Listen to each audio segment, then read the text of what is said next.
This bread that you buy from the supermarket has got less than 2 grams of fiber per slice, a ton of additives that could be detrimental to your gut health. This loaf has got 7 grams of fiber per slice, 9 grams of protein, 5 plant points from a mixture of whole grains, nuts and seeds, and no additives or fillers. This is the bread that I make every single week as a medical doctor and a nutritionist. You can batch it, freeze it, and it doesn't require any baking skills. Let me show you how. First thing we're going to do is grab a baking tray and line this with grease-proof paper. Starting off with chia, 20 grams. Chia is going to form a gelatinous mix. When you mix it with water, it will form soluble fibers, which is great for your digestion. It can even pull cholesterol out of your system, and it's also a source of protein. Not the best seed source of protein, but still every little helps in this recipe. It's also a source of short chain omega-3 fatty acids, so ALA and LA, and these are anti-inflammatory too. Oats, most people have oats in their kitchen. You want to go for jumbo or rolled oats because they have much more structure to them. Their 3D matrix is a lot more intact. That makes it harder for your body to digest, which is a good thing because you don't want big sugar spikes when you're using oats. But because we're using so many other ingredients, it's gonna reduce the speed at which the sugar gets released into your bloodstream anyway. I happen to be a big fan of oats. I'm using 150 grams of oats in this recipe. And the good thing about oats is that they have unique soluble fibers like beta-glucans that have been shown to reduce cholesterol as well. And because we're soaking this with oil and water, these oats are also gonna bind the rest of the ingredients and create like a kind of mulch in the bread recipe. And it's gonna also act to hold everything together as well. Another thing about oats that I don't think gets as much attention is that they contain unique polyphenols called avanthramides. These are naturally anti-inflammatory. They're also a source of B vitamins and magnesium as well. So when you're using the whole oats, you're getting a collection of all these different nutrients, not just starch and fiber. I tend to use a bag of mixed nuts. In reality, you can use whatever nuts you like. Almonds and hazelnuts are a little bit more robust in this recipe because when you put them in the oven, they're less likely to burn compared to pecans and walnuts. Okay, I'm just gonna chop these roughly. These are just a mix of walnuts, cashew, hazelnuts. I like to use mixed seeds because that way you get a mixture of all the different types of seeds with different types of fibers, different protein quantities, different vitamins and minerals. This is like a multivitamin in a whole food source. I'm using, again, 150 grams of mixed seeds. It's a mixture of sesame, sunflower, pumpkin seeds. This goes into our bowl. Psyllium husk comes from the seed of a plant called the Plantaga ovata. It is 60% soluble fiber, and this soluble fiber forms a gel in your digestive system. It slows down the absorption of sugars.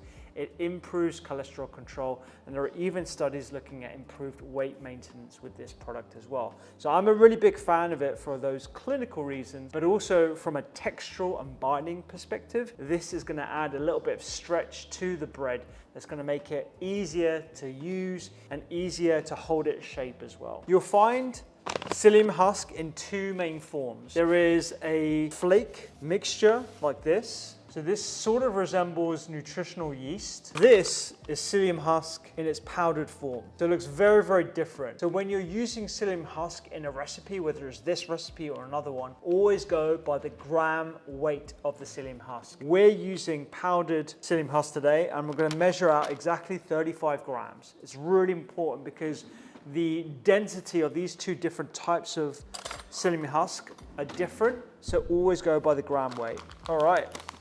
I'm going to add this psyllium husk. I'm going to add about 1.5 teaspoons of salt. And these are all our dry ingredients. So we're going to mix all these together before we add our wet ingredients, just so everything gets to know each other. Already, we haven't added any fillers. We haven't added any binding agents. There's no need for any preservatives. It is already far better than any supermarket or market bread that you'll find. We're going to use good quality extra virgin olive oil, anti-inflammatory, vitamin E rich, polyphenol rich. It is my go-to ingredient. 400 mils of water. I tend to just double check by eye, so I'll put half the amount of water in and then just give it a mix. The first time you put water in, you're like, oh my God, it's pooling at the bottom.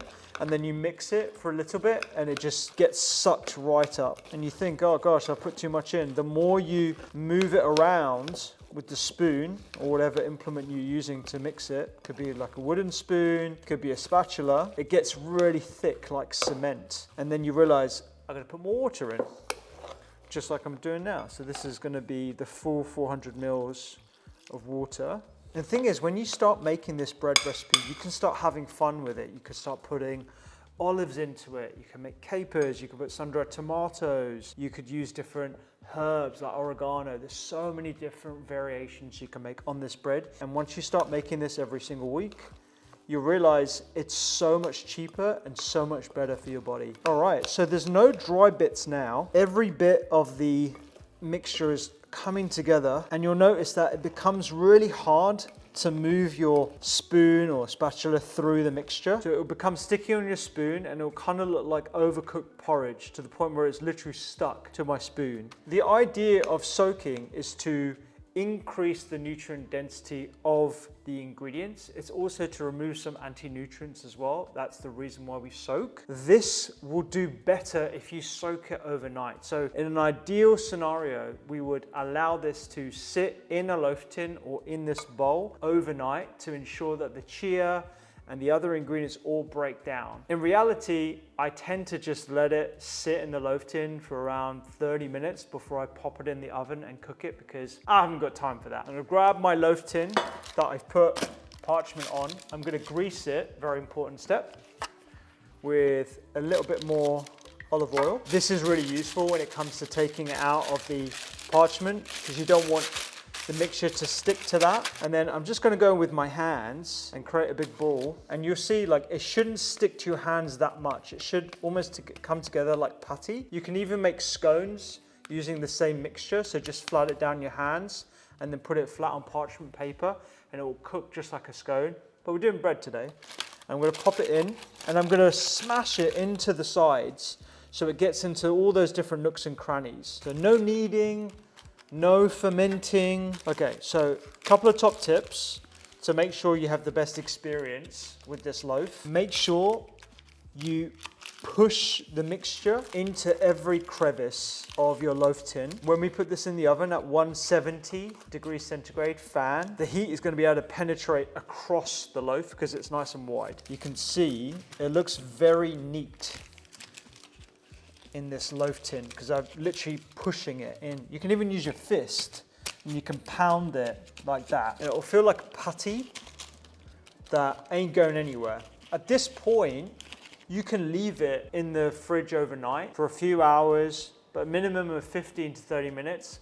Whack it in the oven and you'll be good to go. Right, goes into the oven, 60 minutes. And we'll see what's cooking in a bit. So that is it for prep time. I'm gonna pop an hour on my timer, and after 60 minutes, I'm gonna take it out of the loaf tin, put it onto the wire rack, cook it for another 15 minutes to get a lovely crust on the outside. And then the most important bit is when you take it out of the oven after the extra 15 minutes, you leave it to cool completely before you slice into it, because the interior will still be a little bit moist. It will continue to cook, and it's really important that you allow it to cool completely before going anywhere near it with a knife. There you have it. You have an easy, delicious nut, whole grain and seed bread that's gluten-free. It's high in protein and high in fiber. And if you want to make this right now, we've got our PDF that is downloadable for free in the caption. Make it this weekend. You won't regret it.